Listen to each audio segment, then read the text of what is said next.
Hola, ¿se me oye? Encima yo tengo un tono de voz un poco bajito.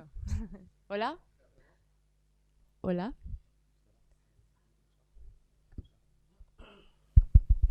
hola. Bueno, voy a intentar hablar alto igualmente, ¿vale? Por si acaso. Bueno, antes de nada me presento, mi nombre es Ana y os voy a exponer el trabajo que he realizado como trabajo de fin de grado de mi grado en psicología. Entonces, bien, como título tiene Alfagramas sin solución, indefensión aprendida o extinción. Entonces, para ponernos un poco en contexto, el trabajo surgió de la necesidad que yo tenía de distinguir entre estos dos conceptos, ya que son conceptos que me parece que están un poco entremezclados entre sí. Y los he estudiado como un posible efecto de la frustración, que no deja de ser el efecto de la pérdida de reforzadores que puede sufrir un individuo. Entonces, en primer lugar, quería mencionar, aunque creo que todos los que estamos aquí sabemos ya de qué se trata la extinción, pero bueno, la extinción es el hecho de dejar de emitir una respuesta. Entonces, me gustaría mencionar el experimento de Seligman y Johansson, en el cual expusieron a un grupo de ratas en unas jaulas a que recibieran el reforzador de comida cada vez que presionaban una palanca. Entonces, ellos se dieron cuenta de que si el reforzador de comida desaparecía, la conducta de presionar la palanca no desaparecía de manera inmediata, sino que al principio había un estallido de esta respuesta y luego la conducta desaparecía.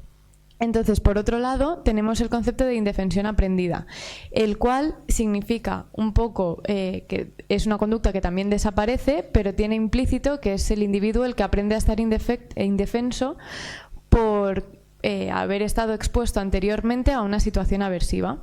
Entonces, los tres conceptos que definen la indefensión aprendida es, en primer lugar, que los reforzadores del entorno no son controlables por parte del sujeto, que el sujeto en todo momento tiene una percepción disruptiva de la situación y que tiene un comportamiento pasivo ante esta situación, es decir, que las vías de escape que pueda o no pueda tener posibles no las escoge. Entonces, quería mencionar, bueno, tal y como he puesto en la presentación, diversos autores han utilizado la tarea de alfagramas como una muestra de la indefensión aprendida.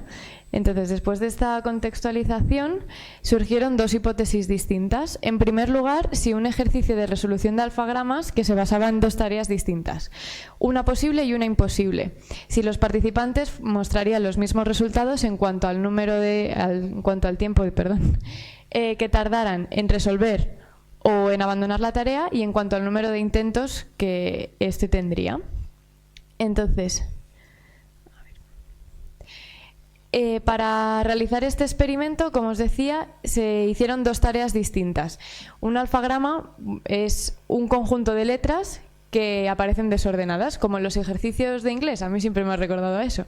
Son ejercicios en los cuales la persona tiene que ordenar las letras para que la palabra tenga sentido.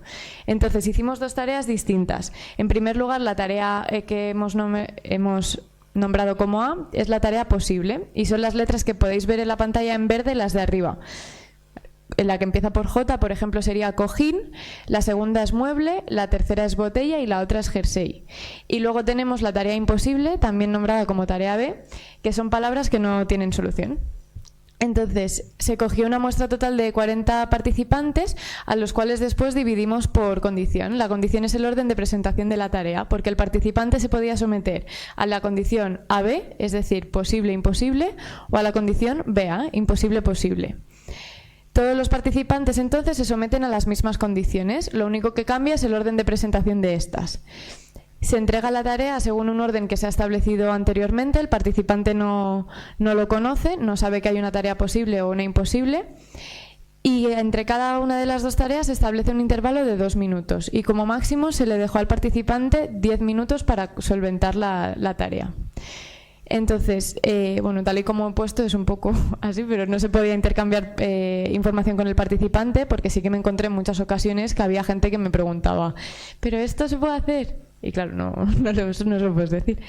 Y luego también es importante que se lo nombre explícitamente al participante que tiene la posibilidad de abandonar el experimento, es decir, que si en mitad del experimento no quiere continuar, se puede abandonar la situación. Y en cuanto al análisis de los datos obtenidos, Se ha hecho un contraste de medias basándose en la TD-Student para conocer la naturaleza de ese análisis de las diferencias que existen entre las dos condiciones distintas, y luego se han hecho también correlaciones de Pearson. Cabe destacar que las variables que se han recogido durante la resolución de este experimento han sido el tiempo de resolución de A, el tiempo de abandono de B, el número de intentos de A y el número de intentos de B. Entonces, vale, estos son los resultados que se han obtenido. En la tabla 1 es una tabla resumen de todos los puntos de todas las variables que acabo de mencionar. Entonces podemos ver que hay diferencias muy claras. Los individuos, a grosso modo, tardan menos en resolver A que en abandonar B y tienen un menor número de intentos en A que en B. Y luego hemos hecho dos correlaciones y ambas han sido positivas, es decir, un individuo que tarda más en resolver A va a tardar también más en abandonar B, y un individuo que tenga más intentos en la tarea A va a tener más intentos también en la tarea B. Entonces, sabiendo que estas diferencias son todas significativas, la pregunta es, ¿depende de la diferencia de la condición de la tarea? Es decir, de la presentación de si primero se somete a una condición AB o a una condición BA. Pues la respuesta es que en el caso de mi análisis de datos me ha salido que la diferencia no depende del orden de presentación de la tarea, ya que no existe diferencia en cuanto a las determinantes. Es decir, aquí podéis ver una tabla en la cual tanto en la condición AB como en la condición BA, los tiempos de resolución de A son siempre menores a B y los números de intentos de A son siempre menores a B. Entonces, ¿estos datos qué nos muestran? Nos muestran que las dos hipótesis que teníamos planteadas al principio del trabajo se afirman, es decir, que un ejercicio de resolución de alfagramas, como el que he presentado yo, basado en dos tareas, una posible y otra imposible, no muestra diferencias en cuanto a los resultados extraídos por los participantes, porque es independientemente del orden de la tarea. Y luego se entiende que el número de intentos realizados en una tarea y el tiempo que se tarde en abandonar o resolver la misma será positiva. Por lo que cuanto más se tarda en resolver o abandonar un ejercicio, más intentos se darán. Entonces, quiero presentar 4 puntos de la discusión.